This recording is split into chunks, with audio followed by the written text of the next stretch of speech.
Have you ever had to choose between keeping the peace and protecting your child? I did. And the night I made that choice, I found out my mother had absolutely no idea what my father had quietly left behind to make sure I'd never have to choose alone. My name is Marisol Reyes. I'm 42 years old, an ICU nurse in Santa Fe, New Mexico. I have spent my whole adult life being the person who stays calm when everyone else falls apart. It's what the job trains into you, and it's what my family has always expected from me at home, too. This is the story of the night everything in my family finally came apart, and the weeks after that put it back together in a shape none of us expected. If this is your first time here, hit like and subscribe. You're not alone, and neither was I. Stay with me, because this one takes a few turns I never saw coming, even after I thought I understood everything that was happening to us. To understand how we ended up on that porch in the rain, you have to go back further, to the last year my father was alive. His name was Ernesto Reyes.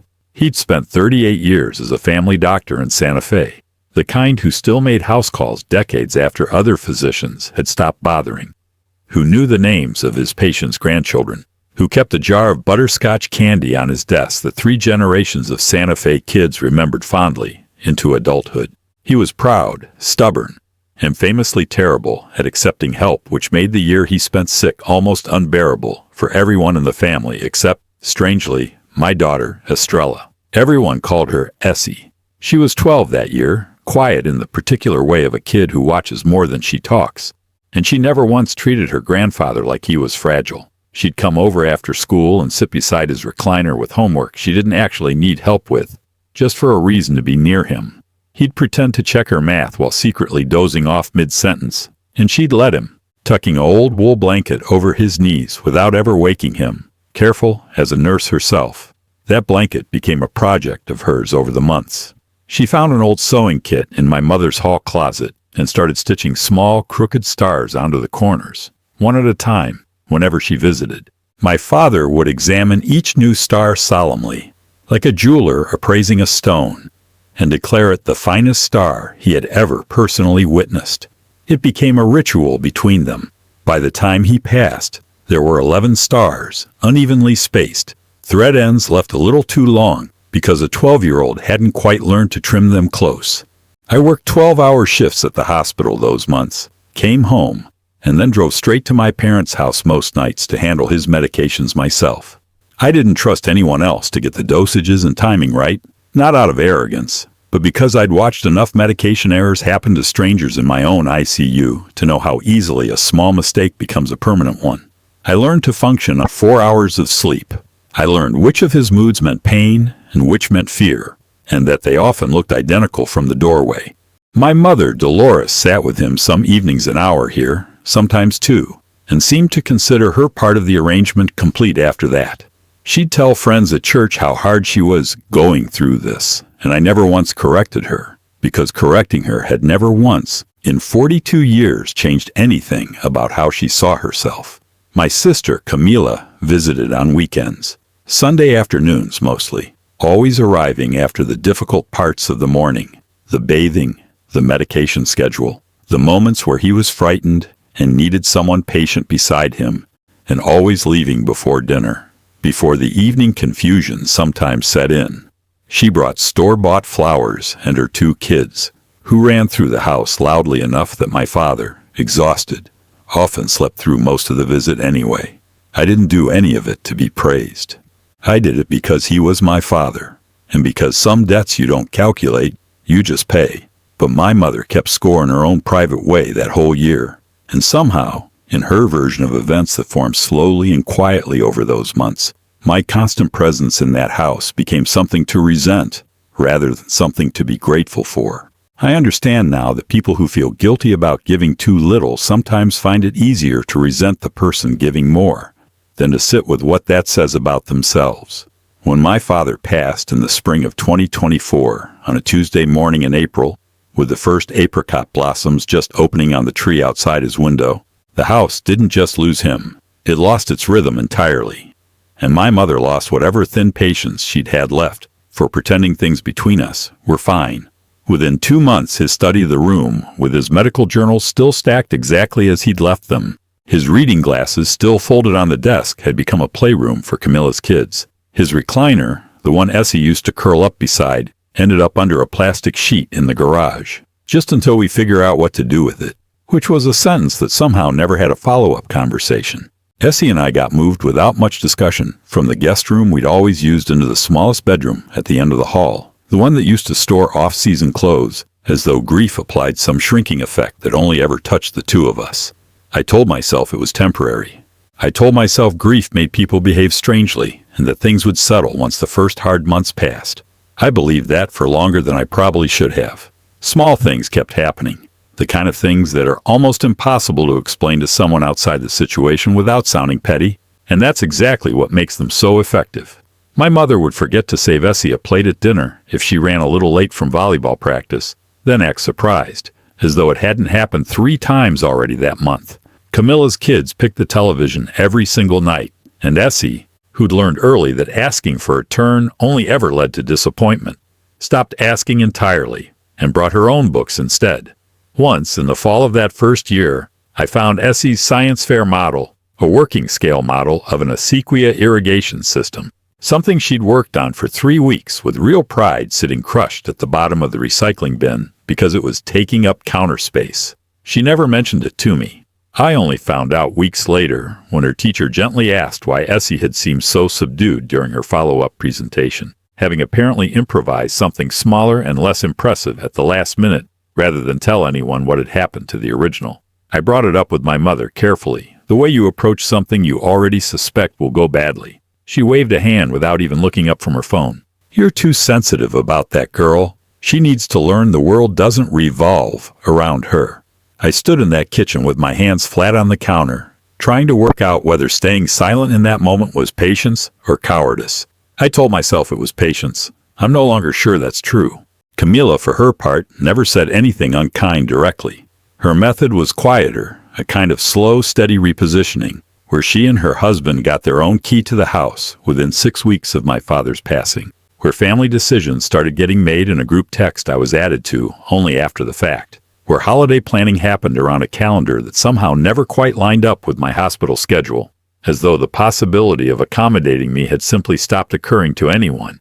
I noticed all of it. I told myself repeatedly that noticing it and naming it were 2 different things, and that naming it would cost more than I was ready to pay. I was wrong about that for close to 18 months before the porch made the decision for me.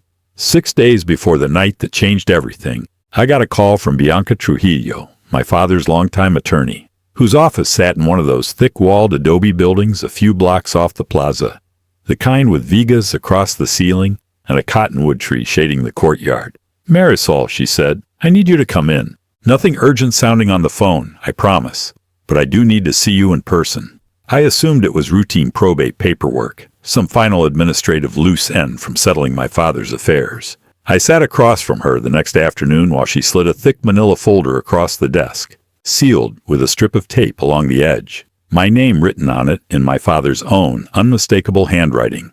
"Your father came to me about 14 months before he passed," Bianca said, "back when he was still entirely himself, sharp, clear, no question about his competency, which we documented carefully at the time, for reasons that will make sense to you shortly. He asked me to hold this until, in his words, the right moment presents itself. You'll know it when it does, and so will she." I sat there holding the folder, some stubborn and hopeful part of me still wanting to believe that one honest conversation with my mother and sister might resolve everything before it came to whatever was inside. I took the folder home that evening. I set it on my dresser. I didn't open it. I want to be honest with you about why. I think some part of me already suspected what might be inside, and opening it felt like admitting that things between my mother and me had reached a place from which there was no quiet way back. I wasn't ready for that yet. 6 days later, I wouldn't have a choice. Rain doesn't fall gently in northern New Mexico in October. It comes down thin and cold off the mountains, the kind that soaks straight through denim within minutes and makes the pinon smoke from every chimney in the neighborhood hang low and sharp in the air. That's the rain that was falling the evening I finished a double shift at the hospital, exhausted in the particular way that settles into your bones after 16 hours on your feet, and drove to pick up Essie from what was supposed to be a 2-hour visit at her grandmother's house. I pulled into the driveway of the house I grew up in, an old adobe on acequia madre, with a courtyard my father had rebuilt himself, brick by brick, over 2 long summers when I was a teenager, and my headlights swept across the porch to find my 14-year-old daughter curled up on the top step, her backpack pulled over her knees like a shield, soaked completely through.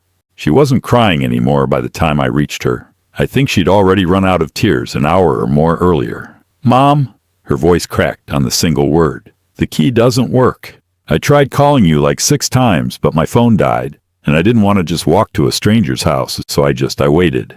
My own phone showed 6 missed calls, all logged over roughly the same window, from a battery that had died while sitting locked in my hospital locker, something I only ever did on the very worst nights, when I genuinely couldn't afford a single distraction on the floor. I hadn't known this would be the one night it would matter more than any other night of my life. I tried the front door, new hardware, unfamiliar under my hand. Fresh brass, still shining faintly under the porch light, like it hadn't even had time to weather yet.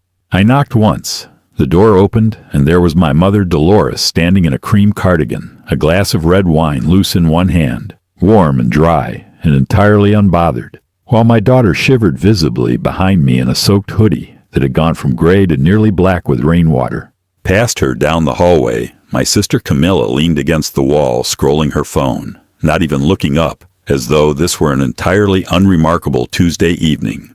On the coffee table behind them both, folded with a strange, deliberate care that struck me as almost cruel in its precision, sat Essie's quilt, the one with the 11 crooked stars, the one my father had kept over his knees during his last months. "You changed the locks," I said. It wasn't really a question. My mother took a slow, unhurried sip of her wine before answering. "It was time for a fresh start, Marisol. You understand. She sat out here for 4 hours, in the rain. She's fine. Children are resilient. You were resilient at her age too, as I recall, and nobody worried half this much about you."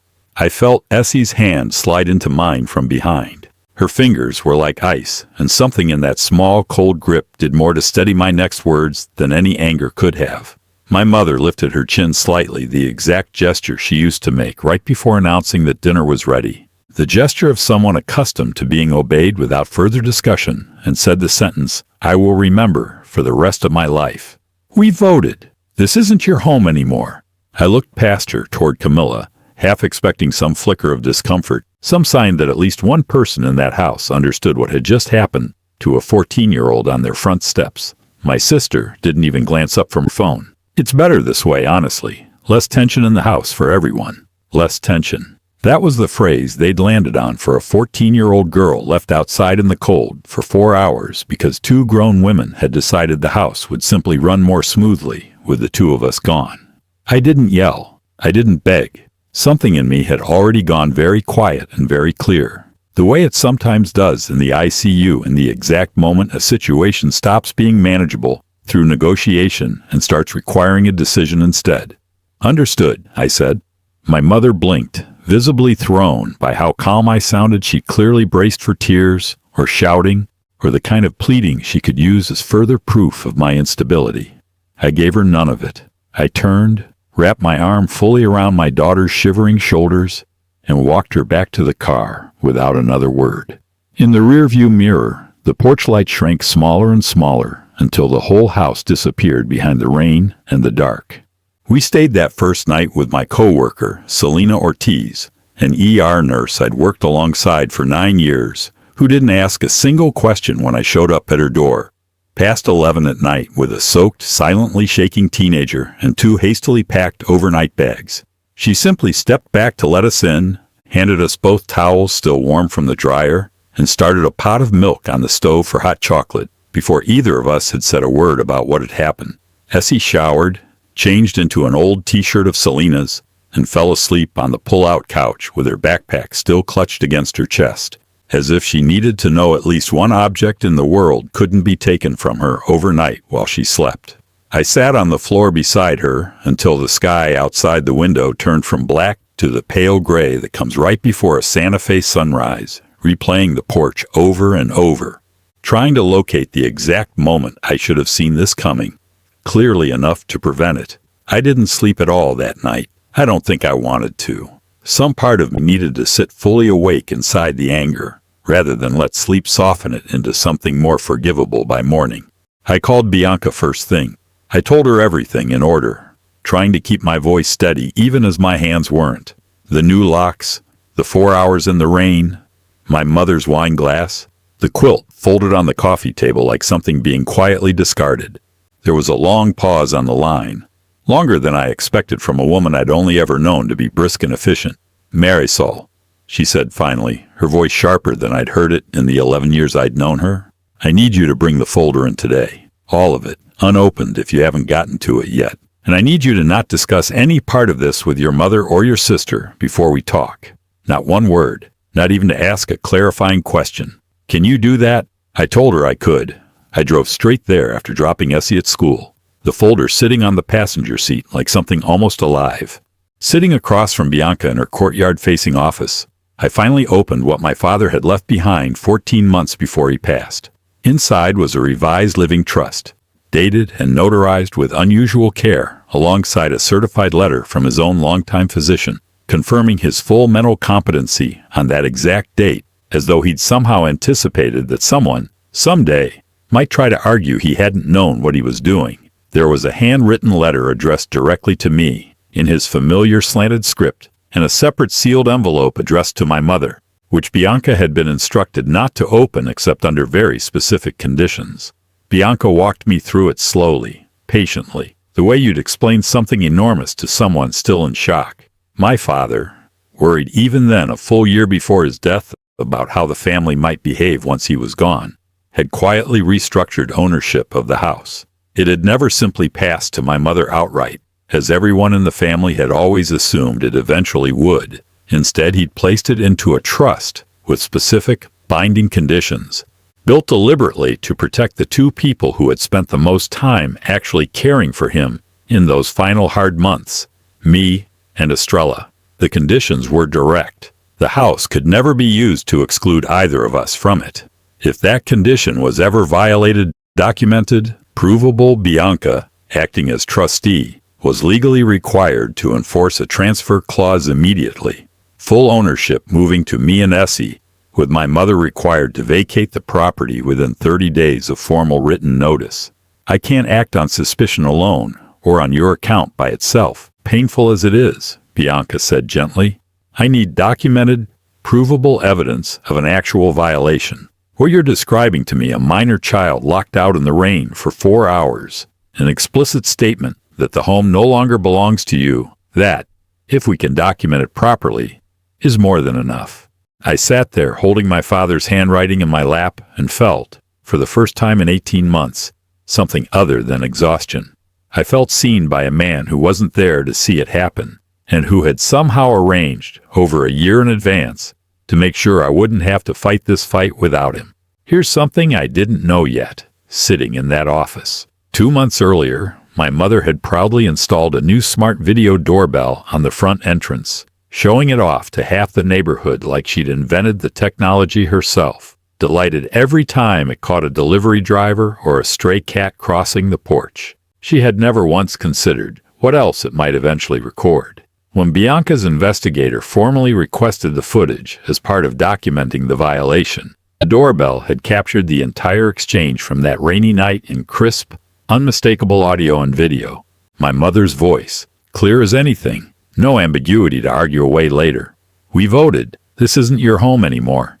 Essie visibly shivering on the step below her. The warm, dry lit living room framed perfectly behind my mother in the open doorway, undeniable in its contrast to the cold, dark porch. My mother had built, with her own hands and her own pride, the exact piece of evidence that would eventually undo her entire position. I still think about the particular irony of that some nights that the very technology she'd installed to feel more in control of her home ended up being the thing that took it from her. Further back in the same folder, tucked beneath several pages of trust documentation, was something I genuinely hadn't expected. A fully funded education trust for Estrella, established the very same month he'd revised the family trust, quietly contributed to every single month for over a year, entirely without my knowledge. It covered, in full, 4 years of university tuition, room, and board, at whatever school she eventually chose to attend. He had been protecting her future, methodically and privately, during the exact same months I thought I was the only one still fighting for her in that house. Reading the account statements month after month, small deposits made without fanfare or announcement, I finally understood something about my father I hadn't fully appreciated while he was alive. He did his most important work quietly, and he trusted the results to speak for him eventually, in their own time. As Bianca's process moved forward, a required financial review of the household necessary to fully establish the context surrounding the violation surfaced something else entirely. 2 months before that rainy night, Camila had taken out a private loan from a family friend, using the house informally as collateral in conversations she'd had, based on an assumption that she and my mother would eventually inherit the property outright and could refinance against it later. Locking Essie and me out hadn't only ever been about less tension in the house, as Camila had said so easily on the porch. It had also been, at least in part, about clearing the way for a financial arrangement that required my continued presence in that house to become inconvenient enough that I'd simply stop coming around. Learning that didn't make the porch hurt less. If anything, it clarified something I'd been unwilling to fully accept, that this hadn't been an isolated lapse in judgment. It had been a plan, built quietly over months, the same way my father had quietly built his. When my mother's attorney tried, predictably and immediately, to challenge the trust's validity, arguing my father hadn't been of sound mind, or had been unduly influenced, or simply hadn't understood what he was signing, they ran directly into an obstacle nobody on their side had anticipated. The notary who had witnessed my father's competency letter 14 months before his death turned out to be a woman named Rosa Delgado, now in her 40s, who my father had treated decades earlier as a teenager for a serious illness that had, by her own account, likely saved her life. She remembered him vividly, remembered the appointment in question with striking specificity, and testified willingly, warmly, without a hint of hesitation, to every detail of his clarity and competence that day. There was no crack in that foundation for my mother's attorney to find, no matter how hard they tried to manufacture one. I gave my mother 3 full days after that night to reach out honestly, to ask how Essie was doing, to say something that even gestured toward the 4 hours her granddaughter had spent shivering on cold concrete. Instead, on the 3rd day, she texted me, "Are you being dramatic on purpose? Come get your things properly instead of hiding like this is some kind of scandal." That text was her chance, and she used it to ask me, one more time, to make myself smaller for her comfort. That same afternoon I drove back to the house, this time with Bianca beside me and a single sealed envelope resting on her lap. My mother opened the door, still in that same cream cardigan, clearly expecting to see me alone, primed for another round of the pleading she'd been bracing for since the porch. Instead, she found a woman she didn't recognize, holding an envelope stamped with a law firm's letterhead. Camila appeared behind her almost immediately, phone already raised out of pure habit, filming without quite realizing yet what she was about to capture. "Dolores," Bianca said, her voice level and unhurried, "I have a formal legal notice for you regarding the property trust established by Ernesto Reyes." My mother tore open the envelope right there on the porch, read the first paragraph, and I watched her expression shift in real-time irritation curdling into disbelief, disbelief settling slowly into something pale and genuinely stunned. "This isn't real," she whispered, reading it a second time, as though the words might rearrange themselves into something less final. "He wouldn't have done this without telling me. 31 years of marriage, and he wouldn't have." "It's very real," Bianca said, not unkindly, but without softening a single word of it either. "The trust was established 14 months before he passed. Every clause is enforceable. Every signature was properly witnessed and independently notarized. And that notarization has already been confirmed under oath. The exclusion of a minor beneficiary from this property constitutes a documented, time-stamped violation of the trust's conditions. Your own doorbell recorded it clearly. This notice formally triggers the transfer clause, effective immediately." My mother looked at me the way you look at someone you suddenly realize you never fully understood. "You planned this," she said. "All of this. You've been planning this the entire time." "No," I said, and I meant it completely. "Dad planned this. I only waited until I didn't have a choice left." My mother tried calling twice during those 30 days, both voicemails. When I finally worked up the willingness to listen to them, turned out to be more about her own humiliation in front of her book club and her church friends than about the hours her granddaughter had spent shivering on a porch. Camila sent one long defensive text accusing me of tearing the family apart over one misunderstanding. Then a second one, days later, that read only, "I hope you're happy." I didn't respond to either message. Some silences say everything more clearly than any reply could. I used those 30 days differently than I expected to. I took Essie to look at colleges 2 states over, something we'd never had the breathing room to do properly before. I repainted the small bedroom we'd been sharing at Selena's, just to give the space some sense of permanence while we waited. I slept some nights, better than I had in over a year, simply because the constant low hum of managing my mother's moods had finally gone quiet. On the 30th day, I stood in that same driveway again, this time with a small rented moving truck idling behind me instead of a soaked, shivering child. Essie walked up the porch steps first, pulled a newly cut key from her jacket pocket, and pushed it into the lock without a moment's hesitation, as though some part of her had needed to prove to herself that it would actually turn.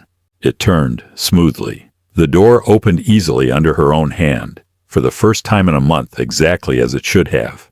She stood in the doorway a second longer than necessary, like she needed to confirm the moment was real before stepping through it. Then she reached into her backpack and pulled out a small framed photograph of her grandfather, one she'd quietly rescued from a box in Selena's closet weeks earlier, without ever mentioning it to me, and walked it down the hallway, setting it back exactly where it used to hang, adjusting the frame twice until it sat perfectly level. "There," she said softly, mostly to herself. "Now it looks right again." Some people believe love means tolerating anything, staying quiet, keeping the peace, absorbing whatever comes, even when the peace was never actually fair to begin with.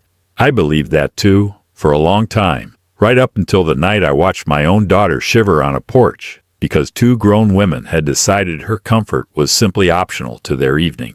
My father spent the last clear year of his life quietly making sure that decision would eventually cost them everything they assumed was already theirs. I spent 3 careful, difficult days making sure his intentions finally reached the people who most needed to hear them, whether they wanted to or not. That evening, once most of the boxes were unpacked and the house had gone quiet around us, I found Essie asleep on the living room couch with her grandfather's quilt pulled up to her chin, the same 11 crooked stars, the same 2 long thread ends, not clutching her backpack like a shield for the first time in weeks. I sat beside her for a long while in the dark, listening to the old adobe walls finally settle into something that felt entirely like ours again, in every sense that actually mattered, not just on paper. If you were standing on that porch with me, in the rain, would you have said "understood" and walked away quietly, or would you have said something else entirely? Tell me what you would have done, down in the comments. I read every one.